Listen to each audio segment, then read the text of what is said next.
Hi everyone, and welcome back to Lucky Loaders 15, where I'll be giving you 4 of my best bets for tomorrow's racing, where we're going to be focusing on the action at Musselburgh and also as well at Lingfield. Before we get stuck into those, just going to quickly recap on how our selections ran today.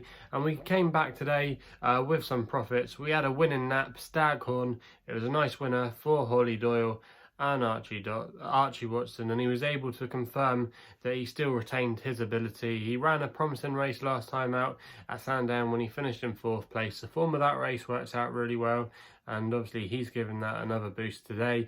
Also as well, if he went back for his form, he had some good juvenile form behind Khalifa Sat and Midnight's Legacy, so he definitely looked well treated in this field today, and he got to the front, and in the end he just had too much class for the rest of the field, and he really did relish those soft conditions. It was hard work today, but he gave us a winner there. We advertised him at 3-1, but he was well found in the market. I think he went off 13-8 in the end, but if you weren't able to get the 3-1, you still got a nice winner there. So that was a nice thing there for us. And then also as well, our long shot, Gary de Julier.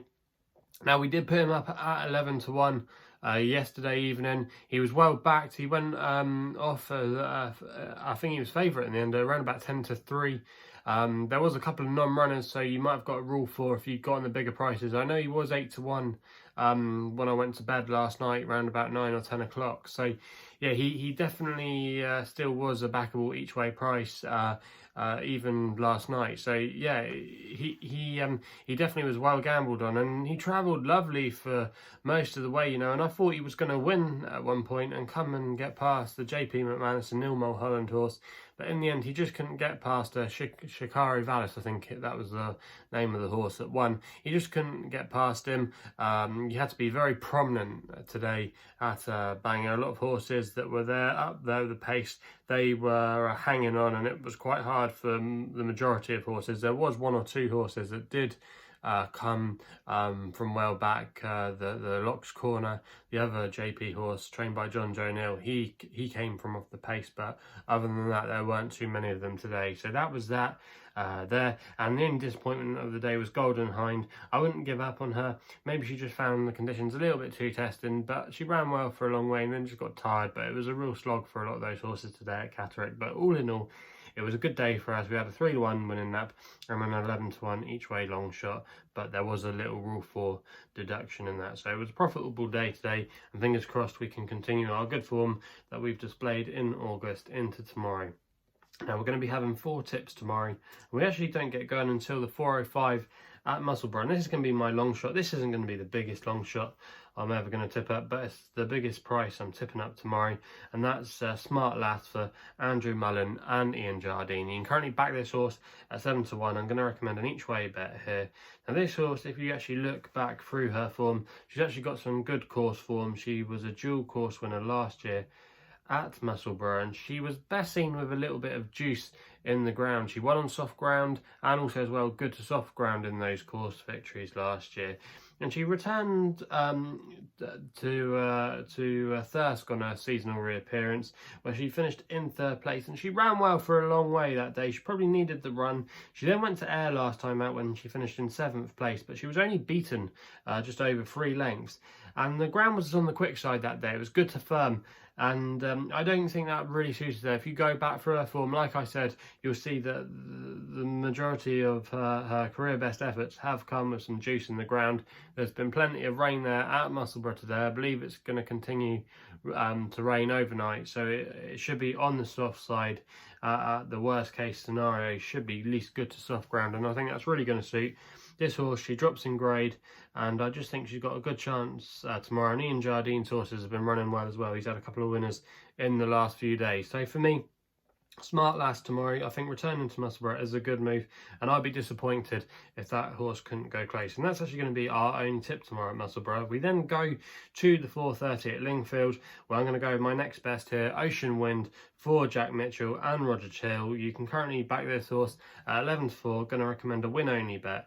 Now this horse, I backed it a couple of times last year actually when he was running in bumpers. He showed some really good form in bumpers. He won a race nicely at Huntington on debut at a big price. He then went to Cheltenham, ran really well there. He then went on to win a listed bumper that's always produced many good horses at Newbury on Betfair Hurdle Day. And then he finished in 6th place in the champion bumper at the Cheltenham Festival. And the ground probably was just a little bit against him that day. It was very soft, and he probably wants a bit more of a quicker surface. And he's going to get that tomorrow. And I think Connections are going to dabble on the flat with him. And I'm not sure exactly what the plan is, but I would imagine they want to get him handicapped and see what their options are.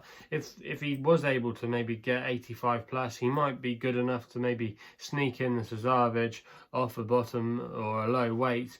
But yeah, Ocean Wind, I think he's still got a lot of untapped potential.